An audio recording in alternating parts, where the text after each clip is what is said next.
मित्रांनो, सोलापूरचा गणेश पाटील या चॅनलवरती तुमच्या सगळ्यांचं पुन्हा एकदा स्वागत आहे। तर मित्रांनो, मी आज आलोय पुण्यापासून पुणे जिल्ह्यातील बारामती शहरात, जे की शरद पवारचं शहर आहे, अजितदादांचं शहर आहे। तर तुम्ही माझ्या मागे बघू शकता, इंटरनॅशनल एअरपोर्टच्या दर्जाचा असलेला हा एसटी स्टँड आहे।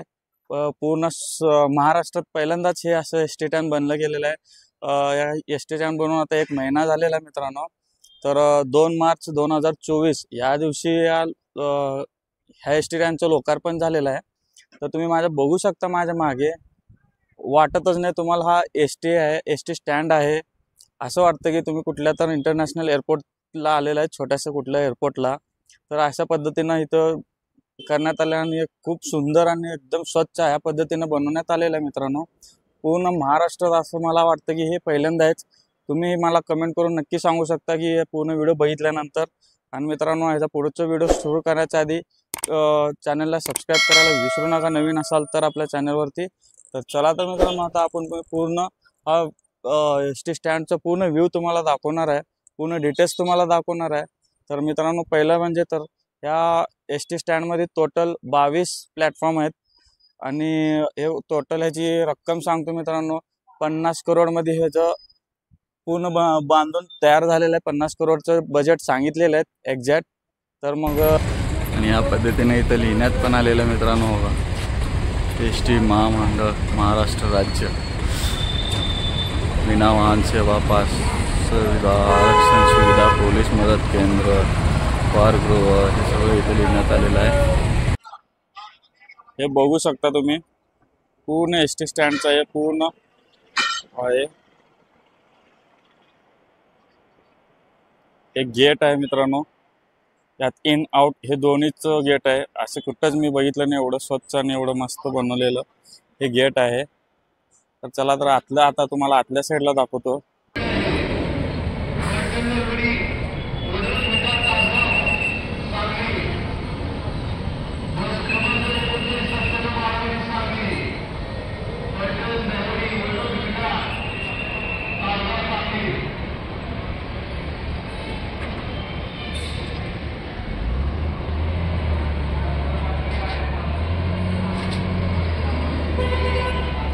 उन्हाचा तर पारा भरपूर आहे मित्रांनो सध्या तर उन्हाचा पारा, तरी सुद्धा आपला तुमचा भाऊ हा व्हिडिओ इथं येऊन तुमच्यासाठी व्हिडिओ बनवतोय। तुम्हाला पूर्णपणे माहिती असायला पाहिजे, कारण की आपल्या महाराष्ट्राचं हे असं पहिली बार एवढं मस्त आणि एवढं सुंदर आणि एवढंच एक ठिकाणी बोर्ड लावून वगैरे सुरुवात केलेली। हे पहिलीच असे बस स्टँड आहे की तुम्हाला एवढं हायजीन आणि एवढं स्वच्छ आणि एवढं मस्त दिसत येते। कारण तुम्हाला तर माहिती आहे, आपल्या महाराष्ट्रात कसे एस टी स्टँड असतात, सगळे लाल लाल थुकून एवढं घाणेरडे एस टी स्टँड असतात की सांगू शकत नाही। आणि ते तुम्हाला इतकं सोयीस्कर सगळं करण्यात आलेलं आहे आणि प्रत्येक बोर्ड आपल्याला लिहिण्यात आलेलं आहे, तिथे तुम्हाला दाखवतो। तर मित्रांनो, हे तुम्हाला समोर दिसतं, हे पार्सल विभाग आहे, जे डाळ वगैरे आणून देतात ते पद्धत इथं भाव आहेत, पण एकदम एक साईडला करून ठेवण्यात आलेलं आहे।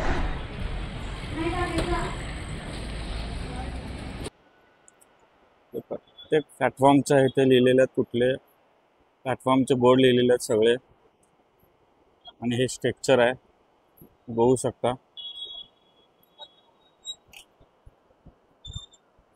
हे सीलिंग बघा मित्रांनो, केवढं सुंदर सीलिंग आहे, एअरपोर्ट टाइप सीलिंग आहे पूर्ण। हे आता तिकीट काउंटर आहे, रिझर्वेशन काउंटर, आरक्षण, पास विभाग, हे सगळे इथून कलेक्ट करू शकता। टू व्हीलर साठी पार्किंग स्लॉट आहे मित्रांनो, बघू शकता, एवढा मोठा टू व्हीलर साठी पार्किंग स्लॉट ठेवलेला आहे।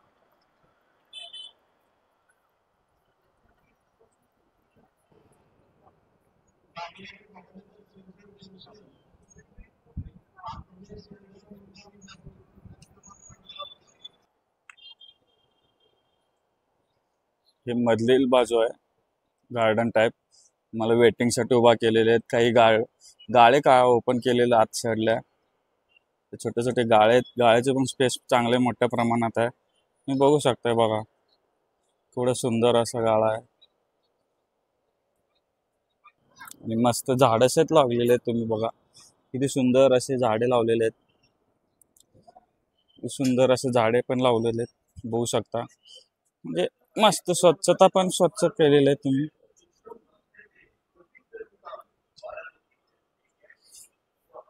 हे बैठकीसाठी आहे ते मस्त आहेत. सगळं आत शॉप्स आहेत, कॅन्टीन आहे. खूप सुंदर असा हा बनवण्यात आलेला आहे. एक गोष्ट तुम्हाला सांगू शकतो मित्रांनो, तुम्ही बघू शकता किती सुंदर असं आहे. कुठेही असं एस टी स्टँड तुम्ही बघितलं असेल तर मला नक्की कमेंट करून सांगा. मला तर वाटत नाही असं एस टी स्टँड कुठे बनलं गेलेलं आहे.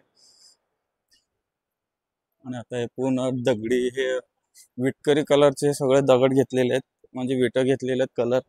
कारण परत तुम्हाला तर माहित आहे आपले महाराष्ट्राचे कसे आहेत, जिथं पाहिजे तिथं थुकून जातात. लाल करण्याच्या आधी त्यांनी सगळे लाल घेतलेले आहेत. उन्हाचा पारा जास्त असल्यामुळे मित्रांनो मला खूप त्रास होतोय, तरी आपण व्हिडिओ काढतोय. अजून तुम्हाला ह्या पद्धतीनं कुठे असेल तर तुम्ही मला कमेंट करून नक्की सांगू शकता. या इथं आतल्या साईडला मित्रांनो एक कॅन्टीन बनवलेलं आहे. ते पण मस्त आहे, खूप सुंदर कॅन्टीन बनवलेलं आहे. बघू शकता तुम्ही. सगळेजण खाण्याचा पिण्याचा आनंद घेऊ लागलात एकदम हायजीन पद्धतीनं. हे तुम्हाला ना मित्रांनो आता वरून त्याच्या वरती पण छोटे छोटे काही काही गाळे आहेत ते, तर वरून तुम्हाला व्ह्यू दाखवतो की त्या पायरी चढून वरून पण तुम्हाला थोडंसं दाखवतो कसं दिसतंय वरून पण बघा. आणि इथे बघा बैठक कक्ष आहे, वरती बैठक कक्ष पण दिलेले आहेत मित्रांनो. वाटत नाही खरंच एस टी स्टँड आहे कमी. मला अजूनपर्यंत आता असं वाटत नाही की कुठे असे एस टी स्टँड आहे. तर आपण वरून व्ह्यू बघून घेऊयात कसं आहे काय.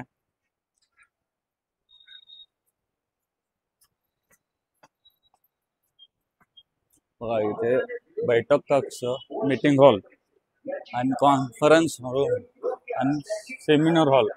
हा इथे कॉन्फरन्स रूम आहे, ते बैठक कक्ष आहे आणि हे सेमिनार हॉल.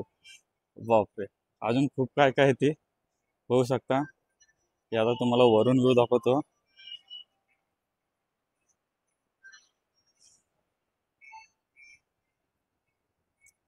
सुंदर. माझं प्रत्येक शहरातील जे छोटे छोटे शहर असो मोठे शहर असो, अहो मोठ्या शहरात सुद्धा पण हे असे नाही. ते खरं आहे ना सर मित्रांनो, खरं आहे का नाही. मला प्रत्येक नेते लोकांना म्हणा, प्रत्येक शहरातील नेते लोकांना, शासनाला हे माझं रिक्वेस्ट आहे माझ्याकडून की अशा पद्धतीनं प्रत्येक एस टी स्टँड बनवायला तुम्हाला काही हरकत नाही. कारण हे 50 करोड हे असे याचे बजेट सांगितलेले आहेत. तर एक्झॅक्ट आपण पण सांगू शकत नाही, मी काय इंजिनियर नाही आहे की ह्याचं परफेक्ट कॉस्ट सांगू शकायला. तर इथलं बोलण्यात तर आलं की 50 करोडचं बजेट सांगितलेलं आहे. तर मित्रांनो ठीक आहे, प्रत्येक शहरातील प्रत्येक एस टी स्टँड या अशा पद्धतीनं बनवण्यात आलं तर काय वाईट आहे. ह्यालाच म्हणतात ना मेक इन इंडिया, बरोबर ना मित्रांनो. मग ह्याच्यासाठी पण आपल्या प्रत्येक युवकांना, आपल्या नागरिकांना माझं म्हणणं असं आहे की अरे वा, इथं ॲडव्हर्टायझिंग पण चालू आहे, साऊंड सिस्टीम लावलेले आहेत. वा खूप सुंदर. आणि प्रत्येक ठिकाणी सीसी कॅमेरे सेट लावलेले आहेत. हां, तर मग मी म्हणायचं असं होतं की मित्रांनो प्रत्येक आपल्या नागरिकांचं पण कर्तव्य आहे की असे शासनानं म्हणा, आपल्या सरकारनं म्हणा, अशा पद्धतीनं स्वच्छता बाळगून सगळं स्वच्छताने पैसे खर्च करून अशा पद्धतीनं हे आपलं एस टी स्टँड म्हणा, रेल्वे स्टेशन म्हणा, या अशा पद्धतीनं स्वच्छता चांगल्या पद्धतीनं बनवलं तर त्याला आपलं ही स्वच्छता ठेवणं आपलं कर्तव्य मित्रांनो. आपणही असं स्वच्छता ठेवलं बनवलेलं असेल तर अशा स्वच्छता ठिकाणी आपण पण स्वच्छता बाळगणं हे आपलं कर्तव्य मित्रांनो. तर मित्रांनो कुठेही असं थुकी करू नका आणि कुठेही घाण करू नका, एवढं माझ्याकडनं तर तुम्हाला विनंती आहे. तर अशा पद्धतीनं आपण पण काळजी घेतलं तर आपलं शहर स्वच्छ राहतो, नाही का. तर हे आपलं एस टी स्टँड एवढं सुंदर झालेलं आहे, एक एअरपोर्टच्या दर्जाच्या हिशोबानं झालेलं आहे. तुम्ही काय म्हणताय? चांगलं झाले काय हं? चांगलं झाले. कोणाच्या मार्गदर्शनामुळे झालेलं मित्र? सुप्रियाताईचं सुप्रिया तू आणि शरद पवारचं काय यात? शरद पवारचं कसं नाही, त्याच्यामुळे तर झालं ना सगळं, त्याच्यामुळे तर झालं. मग ते त्यांचं शहर आहे, पण तुम्ही शरद पवारचं नाव घेतलं नाही म्हणून म्हटलं. पवार साहेबांच्यामुळे पण सुप्रियाताईचा नीती जास्त आहे ना. हा, मग तेच सांगतोय ना, तुम्ही शरद पवारचं नावच घेतलं नाही म्हणून मला डायरेक्ट सुप्रिया ताईचं पवार घेतलंय. साहेबांमुळे तर झालं. ते तर खरा दिग्दर्शक आहे, हो. पिक्चरचा दिग्दर्शक शरद पवार. हा, हा. मग तुम्हाला कसं वाटतंय, कसं व्यवस्थित झालंय का, चांगलं झालंय का? व्यवस्थित झालं. व्यवस्थित झालंय काम का, चांगलं झालंय? हो ना. होय. चाल तर मित्रांनो, इथल्या स्थायिक लोकांना पण विचारलं, त्यांचं विचारपूस केलं की हे सुप्रियाताई सुळे यांच्या मार्गदर्शनाखाली झालेलं आहे आणि त्यांचं मागील शरद पवार आहे ती त्यांचा पाठिंबा, तर यांच्या मार्गदर्शनाखाली एवढं सुंदर झालेलं आहे. तुम्ही ऐकलात. तर असंच प्रत्येक महाराष्ट्रातील प्रत्येक एस टी स्टँड असे व्हावे, माझी ही अपेक्षा आहे. तुमचं काय अपेक्षा आहे मला कमेंट करून नक्की सांगा. तर मित्रांनो, या अशा पद्धतीनं आपल्याला बारामती एस टी स्टँड बघायला भेटलेला असेल तुम्हाला पूर्णपणे. तर मित्रांनो, तुम्हाला एक रिक्वेस्ट आहे, तुम्ही कधीही आता या इथं आलात बारामतीचा एस टी स्टँडला, तर इथं स्वच्छता बाळगा हीच अपेक्षा करतो तुमच्याकडून. आणि आजचा व्हिडिओ मी इथेच थांबवतो. परत मला आता जायचं आहे पुण्याला, तर जास्त उशीर व्हायला नको म्हणून आज इतकं घेतलेलं आहे. तर मित्रांनो, व्हिडिओ आवडला असेल या भावाला आपल्या लाईक करा, शेअर करा आणि चॅनलला सबस्क्राईब करायला मात्र विसरू नका. आणि मित्रांनो, फक्त सबस्क्राईब करून सोडू नका, बाजूचा बेल आयकॉन ऑन करा, म्हणजे तुम्हाला सगळ्यात आधी नोटिफिकेशन भेटेल नवीन व्हिडिओचा. ठीक आहे मित्रांनो, तर आजचा व्हिडिओ आपण इथेच थांबूया. भेटूयात पुढच्या अशाच एका व्हिडिओला. धन्यवाद.